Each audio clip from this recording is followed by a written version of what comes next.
Hello friends. नींबू एक ऐसी चीज है कि जो सर्दियों में बहुत ही बढ़िया आते हैं, बड़े बड़े और सुंदर सुंदर से, साफ साफ से, और थोड़े सस्ते भी मिलते हैं। तो ये एक ऐसी चीज है जो आज मैंने बनाई।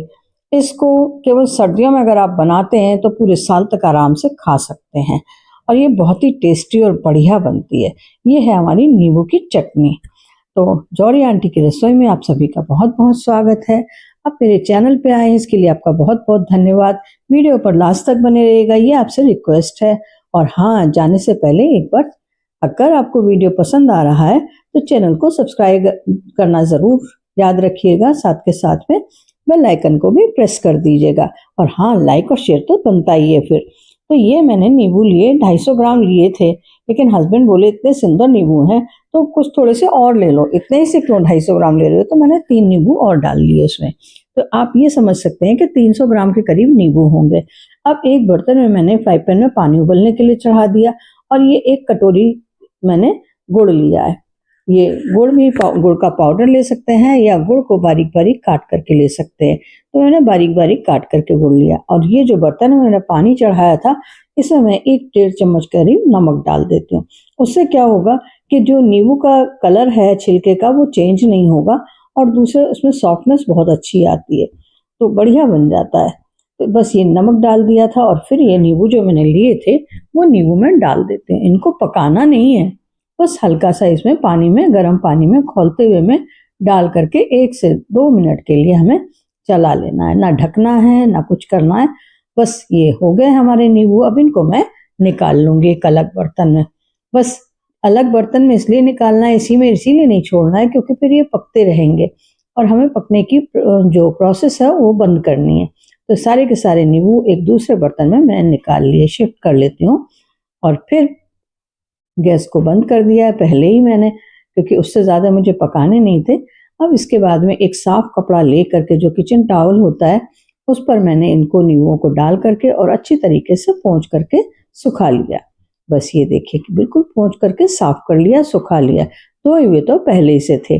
बस ये देखिए एकदम से सूख गए ना ये। हाँ, अगर चाहें तो आप थोड़ी देर इसको हवा में भी रख सकते हैं, पंखे में रख दीजिए, और ये सूख जाएंगे। बिल्कुल पानी नहीं रहना चाहिए इसमें। अब इनको, नींबू को हमने 4-4 टुकड़ों में काट लेना है। तो बिल्कुल बस 4-4 टुकड़ों में, रफली 4 टुकड़े कर लीजिए। छोटे टुकड़े हो जाने चाहिए आराम से, कि हम आगे का प्रोसेस कर सकें। तो ये सारे के सारे मैं टुकड़े काट लेती हूँ।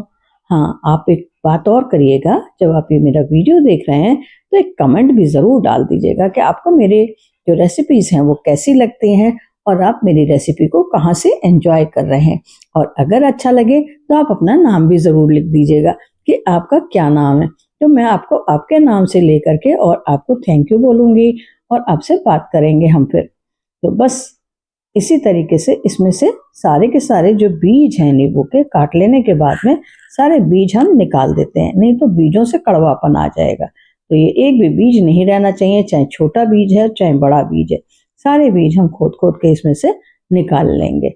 रस निकल जाए कोई चिंता नहीं है, क्योंकि रस भी हम इसमें बाद में डाल देने वाले हैं। तो ये देखिए, ये मिक्सिंग ग्राइंडिंग जार में मैं डाल रही हूँ इनको। इसका मतलब ये कि जार में डाल करके इसको मिक्सी में पीसा जाएगा। तो बस ये देखिए, आप कह रहे होंगे, सोच रहे होंगे कि ये छिलके भी डाल दिए तो छिलके से तो कड़वी हो जाएगी। बिल्कुल नहीं कड़वा होता। हमने पहले नमक और पानी में इसको कर लिया था ना, तो कड़वा होने का सवाल ही नहीं है। अब एक छन्नी लेकर के, जो ये हमारे पास में इसमें जूस निकल आया था नींबू का, वो हम छान लेते हैं, और बीज निकाल करके अलग फेंक दिए हमने। अब इसको मिक्सी को ले जा करके मैं इसको बारीक पेस्ट बना लेती हूँ, पीस लेती हूँ, जो हमने नींबू इसमें डाला था। आप देख सकते हैं कि कैसा इसको मैंने पीसा है। हल्का दरदरा सा भी है, बिल्कुल बारीक भी नहीं है, और थोड़ा थोड़े से दाने से भी हैं, और पिस भी गया है पूरी तरह से। बस इसको मैंने एक कढ़ाई चढ़ा दी गैस पर, और उस कढ़ाई में मैंने इसको डाल दिया। अगर आपके पास नॉन स्टिक कढ़ाई है तो कोशिश करिएगा नॉन स्टिक ही लीजिएगा। कोई घी नहीं डालना, कोई तेल नहीं डालना। बहुत ही हेल्दी बन करके तैयार होता है ये। जो कहते हैं ना, हर चीज़ की, सब्जियों की और फलों की जो छिलके होते हैं बहुत ही फायदे के होते हैं। केले का छिलका है, आलू का छिलका है, नींबू का छिलका है, और संतरे, आम, मौसमी का छिलका है, ये सब बहुत फायदे की चीज़ें होती हैं और हम वही निकाल करके फेंक देते हैं। तो इसलिए इसमें जब छिलका भी जा रहा है तो ये हेल्दी भी बहुत है, आपके बहुत सारी बीमारियों में और आपके शरीर को अच्छे से स्वस्थ रखने में बहुत फायदा करता है। अब जब मैंने इसको कढ़ाई में डाला था तो साथ के साथ मैंने थोड़ी सी 1-1.5 चम्मच करीब हल्दी और 1-1.5 चम्मच के करीब ही मैंने लाल कश्मीरी मिर्च पाउडर डाल दिया और फिर ये नमक स्वादानुसार, क्योंकि नमक स्वादानुसार डाल रहे हैं, पर क्योंकि हम 2 नमक डालने जा रहे हैं इसलिए इसमें हम थोड़ा सा कम नमक डालेंगे, दूसरे नमक के लिए जगह छोड़ेंगे हम। और फिर उसके बाद में जो हमने ये गुड़ पाउडर बना के रखा हुआ था उसको काट करके या ग्रेट करके बस वो गुड़ डाल देंगे और फिर इसको चलाते हुए इसको हम पकाएंगे। तो आप देखिएगा कि गैस को मीडियम स्लो ही रखना है, ना तो बहुत ज़्यादा तेज रखना है और ना बिल्कुल स्लो रखना है। मीडियम स्लो पर गैस पर रख के हम इसको लगातार चलाते हुए पकाएंगे। उससे क्या होगा, गुड़ भी पिघल जाएगा और इसमें मिक्स भी होने लगेगा और पकेगा भी धीरे धीरे करके। पहले से इसको नींबू जो हमने इसमें डाला था बहुत ज़्यादा पकाने की ज़रूरत नहीं है, वो इसमें पकते हुए गुड़ के साथ में ही अच्छे से पक जाता है। जब तक ये गुड़ पक कर तैयार होता है तब तक ये भी हमारा नींबू भी पक करके तैयार हो जाता है। तो अब तक तो आप समझ ही गए होंगे कि हम नींबू की चटनी बनाने जा रहे हैं। ये चटनी इतनी स्वादिष्ट बनती है और मज़ेदार होती है कि आप जब अगर कोई सब्जी नहीं है, कोई कुछ बनाने का मन नहीं है, तो बस इस नींबू की चटनी से अजवाइन के पराठे बनाइए या किसी तरह के स्टफ्ड पराठे बनाइए और फिर इसको इसके साथ में खा लीजिए। बहुत ही टेस्टी और हेल्दी होता है। अब मैंने थोड़ा सा 1.25 चम्मच के करीब इसमें काला नमक डाल दिया और फिर ये काली मिर्च पाउडर। तो काली मिर्च पाउडर डालने से और भी ज़्यादा हेल्दी हो जाता है। अगर आपके पास में सफ़ेद दक्षिणी मिर्च हो तो उसका पाउडर डालिएगा, वो ज़्यादा फायदे का होता है।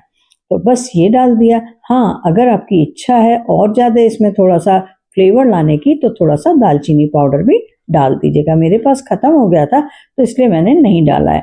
आप चाहें तो दालचीनी पाउडर डाल दीजिए या दालचीनी का टुकड़ा डाल दीजिए और जब ये पक के बिल्कुल तैयार हो जाए तो दालचीनी का टुकड़ा निकाल करके हटा दीजिएगा।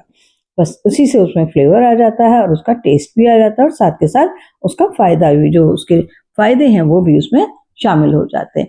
अब मैंने आधी कटोरी करीब चीनी डाली है। इस चीनी को डालने से क्या फ़ायदा है? सबसे बड़ी बात ये, तो मेरी सासू माँ कहती थी कि अगर साथ में गुड़ के साथ में चीनी डाल दो जरा सी 1 चम्मच तो उससे चसक आ जाती है मीठे की।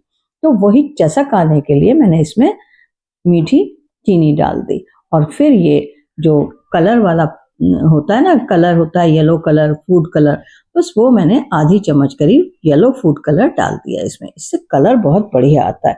अब जब ये मेरा गाढ़ा होने लगा था तो मैंने टेस्ट किया इसको कि ये पूरी तरह से पककर तैयार हो गया है कि नहीं। तो एक प्लेट लेकर के प्लेट पर मैंने डाला और चारों तरफ पानी नहीं आया, इसका मतलब ये बिल्कुल पक गया था। अब मैंने 1.5 चम्मच के करीब इसमें विनेगर लिया है, वाइट विनेगर, और वो डाल दिया। इससे क्या होता है, ये प्रिजर्वेटिव का काम करता है। ऑलरेडी नींबू प्रिजर्वेटिव है और नमक इसमें पड़ा हुआ है तो ये प्रिजर्वेटिव ही है, लेकिन फिर भी अगर हम ये सिरका डाल देते हैं तो गारंटी हो जाती है कि साल भर तक ये चटनी हमारी खूब आराम से चलेगी। हाँ, मैंने अभी थोड़ी ही बनाई है क्योंकि मैं थोड़ी थोड़ी करके बनाना पसंद करती हूँ। अब जैसे मैंने ये बना ली, फिर उसके बाद में फिर मैं और बना लूँगी, तो कई बार मैं बना करके रख लूँगी। अगर एक चटनी खराब होती है एक शीशी की तो मेरी दूसरी चटनी दूसरी शीशी वाली ठीक रहती है। तो इस तरह से करके मेरी साल भर तक ये चटनी आराम से चल जाती है। बनाइए, खाइए और खिलाइए, एंजॉय करिए और साल भर तक मज़े लीजिए। सर्दियाँ निकल गई तो फिर आप पछताते रह जाएंगे कि अरे आपने नींबू की चटनी नहीं बनाई। तो फिर मिलेंगे नेक्स्ट वीडियो के साथ। एंजॉय करिए नई नई रेसिपीज़ को और till then have a nice day, bye. और हाँ, ढक्कन तो बिल्कुल जब ठंडा हो जाए तभी लगाइएगा, नहीं तो इसमें मॉइस्चर आ जाएगा और ये खराब हो जाएगी। यानी कम से कम 12 घंटे आप इसे छोड़िएगा और उसके बाद ही ढक्कन लगाइएगा, तभी ये आपकी साल भर तक चलने वाली है। तो फिर मिलेंगे